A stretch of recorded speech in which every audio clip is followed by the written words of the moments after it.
अजगर करे न चाकरी, पंछी करे न काम। दास मलूक कह गए, सबके दाता राम। अजगर करे न चाकरी, पंछी करे न काम। दास मलूक जी कह गए, सबके दाता राम। ये एक बड़ी अच्छी लोकोक्ति है मलूक दास जी की, जो कि शायद से 16वीं या 17वीं शताब्दी में एक बड़े अच्छे सूफी फकीर और कवि थे। और आज की कहानी इसी पे आधारित है। युग की कहानियों में हम आज नई कहानी सुनते हैं। तो ये लोकोक्तियाँ क्या होती हैं?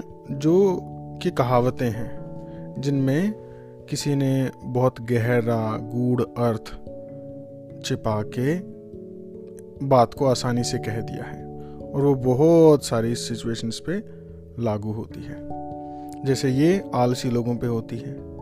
बहुत सारे लोग कहते हैं अरे हो जाएगा, अरे भगवान ने देना तो मिल ही जाएगा, अरे हम तो ऐसे कर लेंगे, लेकिन उसके लिए वो एफर्ट तो करते नहीं हैं।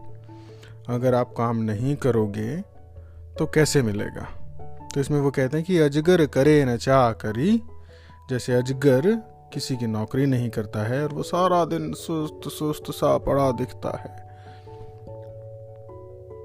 और वो सोचते हैं कि लोग सोचते हैं कि तो सारा दिन सुस्त पड़ा रहता है और उसको तो खाना अपने आप मिल जाता है। और पंछी करे न काम। लोगों को लगता है कि पंछी तो आसमान में उड़ते रहते हैं, आसमान से कोई काम ही नहीं करते।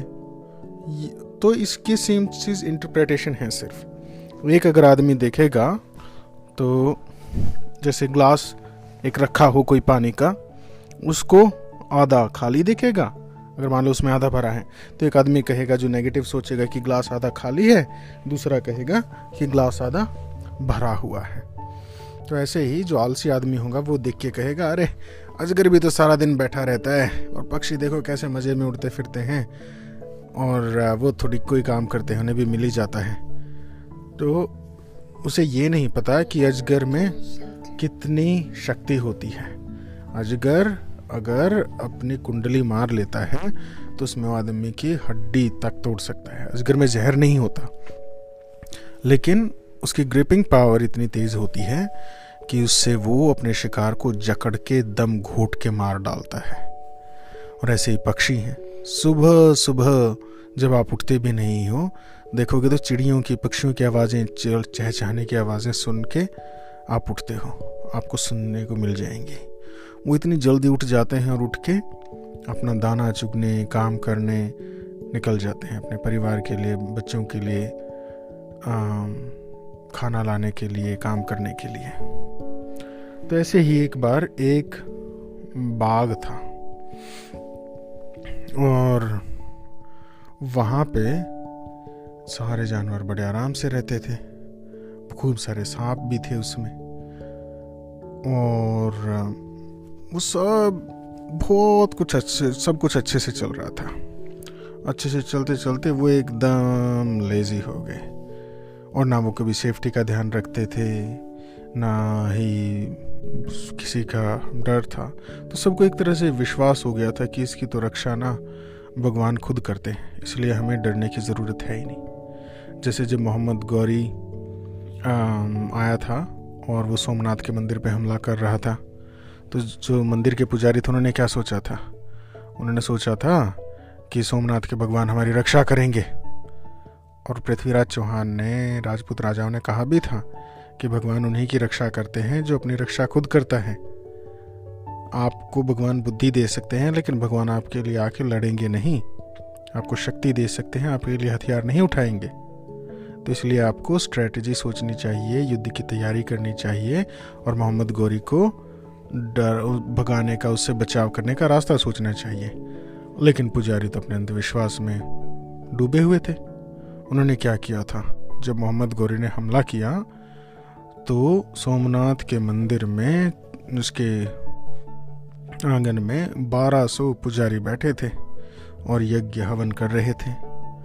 मोहम्मद गौरी आया, दरवाजे तक पहुंचा, वो फिर भी अपने विश्वास पे टिक रहे कि भगवान बचा लेंगे, भगवान बचा लेंगे। अरे भगवान तो तभी बचाएंगे ना जब आप कुछ करोगे। फिर क्या हुआ, मोहम्मद गौरी उन सारे यज्ञध्वनियों को तोड़ता हुआ गया। सोमनाथ के मंदिर के बीचों बीच भगवान की बड़ी सी प्रतिमा थी, जो कि हीरे जवाहरात सोने चांदी से भरी पड़ी थी। मोहम्मद गौरी ने गदा मार के तोड़ दी, और तोड़ के उसमें से सारे सोने जवाहरात जब बिखर गए, वो उन्हें उठा के भर के ले गया। तब उन्हें समझ आया, और वहाँ पे भी ये लागू होती है कि अजगर करे न चाकरी, पंछी करे न काम, कहें मलूक दास जी कह गए सबके दाता राम, कि भगवान रक्षा करेंगे, लेकिन भगवान ऐसे तो रक्षा नहीं करते। भगवान ने तो मोहम्मद घोष को, पृथ्वीराज चौहान को शक्ति दे दी थी कि जब उसके आँख फूटने के बाद भी, जब पृथ्वी कौन थे वो, उसके चंद्रवरदाई ने कविता पढ़ी थी, क्या मत चूको चौहान वाली है ना युग, कि 24 गज 4 हाथ अंगुलष्ट प्रमाण, ताऊ पर सुल्तान है मत चूको चौहान। तो अंधी आंखों से भी, आंख फूटने के बाद भी भगवान ने पृथ्वीराज चौहान को शक्ति दी थी कि उसने मोहम्मद गौरी को मार दिया था। तो ऐसे तो भगवान शक्ति देते हैं, जब आप में इच्छा शक्ति होती है, आप काम करते हो।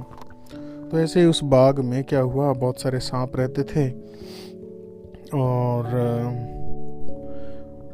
और भी छोटे छोटे जानवर थे, खरगोश थे, चूहे थे, बहुत बड़े जानवर कोई नहीं थे, कोई भी प्रेडेटर नहीं था। और सबको ये विश्वास था कि यहाँ पे सब बिल्कुल सेफ है। लेकिन क्या होगा, अगर प्रेडेटर नहीं होगा तो सारे जो जानवर जैसे खरगोश ही हैं, उनकी जनसंख्या बहुत बढ़ जाएगी, और फिर वो स्वतः सारी घास खा जाएंगे। ये भी हो सकता है ना, या तो प्रकृति का बैलेंस बनाने के लिए कोई ना कोई चीज़ ज़रूरी होती है। बट खैर, वहाँ पे वो बहुत दिन से ऐसे चल रहे थे, क्योंकि सांप थे तो सांप चूहों को खा लेते, कभी खरगोशों को भी खा लेते, तो एक तरह से वो थोड़े से प्रेडेटर थे, पैसिव कह सकते हैं। बट कोई शिकारी जानवर नहीं होते थे, जैसे ऑस्ट्रेलिया में है, यहाँ पे शेर चीते ये तो नहीं होते ना, तो वो इस तरह के जानवर नहीं थे। अब सारे जानवर बिल्कुल सुरक्षित महसूस करते थे। एक दिन क्या हुआ, ऊपर से एक उल्लू गुजर रहा था। उसने देखा, अरे वाह, इतना सारा खाना, मजे हो गए। और उन्हीं में एक सांप जो था वो बूढ़ा था, हमेशा सतर्क रहता था। वो उनको कहता भी था कि तुम्हें कभी भी इतना आश्वस्त नहीं होना चाहिए, भले यहाँ पे भी कोई आपत्ति नहीं है, लेकिन तुम्हें फिर भी अपनी सेफ्टी की, सुरक्षा की तैयारी करनी चाहिए। हर एक देश अपनी आर्मी रखता है, युद्ध चाहे 50 साल में हो, चाहे 100 साल में हो, चाहे कभी ना हो, लेकिन वो अपनी आर्मी की तो तैयारी रखता है ना, कि जब होगी तो फिर आप क्या करोगे, आपको तैयार तो होना चाहिए। तो बूढ़ा सांप उन्हें समझाता रहता था, लेकिन कोई सुनता नहीं था उसकी बात, क्योंकि सबको लगता था वही कि हमारे ऊपर तो भगवान का हाथ है, हमें तो यहाँ पे कोई नहीं कुछ कर सकता है। तो जब वो उल्लू उड़ता हुआ गया उस दिन बूढ़े सांप को हो गया कि आज तो एक नया प्रेडेटर आ गया। और उल्लू तो इतना खतरनाक होता है, रात को देख सकता है, और रात को इन छोटे जानवरों को दिखता नहीं है, वो रोज आएगा और इनको खा जाएगा, खत्म करेगा। और वही हुआ, रात को उल्लू आया, और उल्लू के तो उड़ने की आवाज तक नहीं होती। उल्लू इतने खामोशी से शिकार करता है कि जब वो आए तो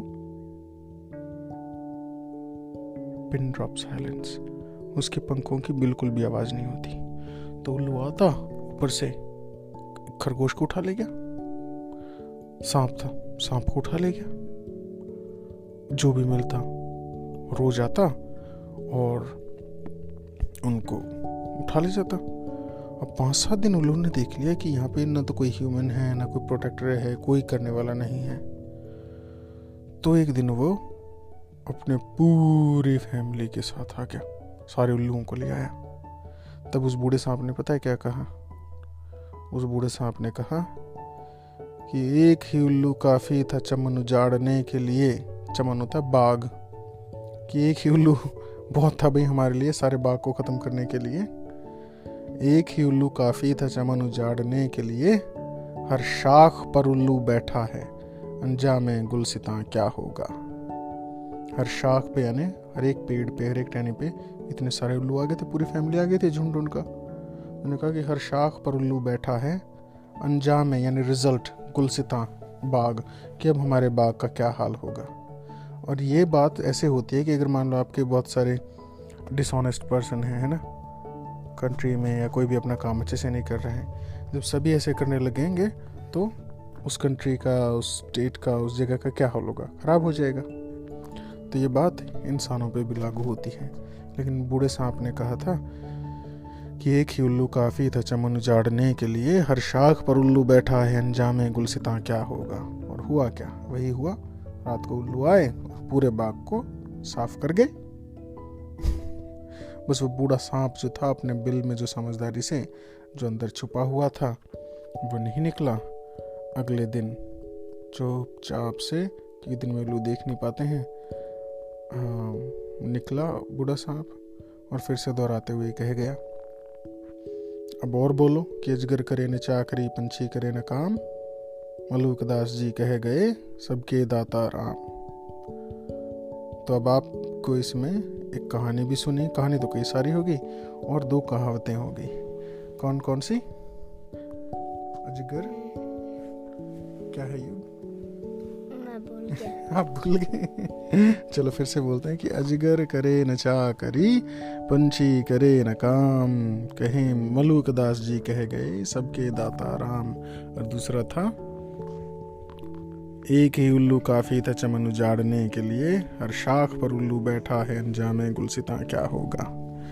तो चलो, मैंने अभी इसको 4-5 बार बोल दिया है, आपको ज़रूर याद हो गई होगी, नहीं तो दोबारा कहानी सुनोगे फिर से याद हो जाएगी। Good night, bye bye.